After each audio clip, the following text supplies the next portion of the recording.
Նախորդ թողարկման անդրադարձա այս իշխանության անհեռանկար ապագային, այն մասին էր, որ սրանց կառավարման երկրորդ ժամկետը մոտենում է ավարտին և ժողովուրդը ծայրահեղ հոգնած լինելով սրանցից երրորդ ժամկետի գնալու պատրաստ չէ։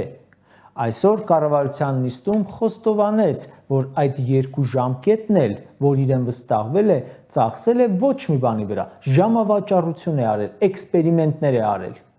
Գիտեք, որ բազմաթիվ երկրների սահմանադրություններում նույն անձի անընդհատ իրար հետևից կառավարման երկու ժամկետն է որպես առավելագույն նշված, յուրաքանչյուրը 4 կամ 5 տարով։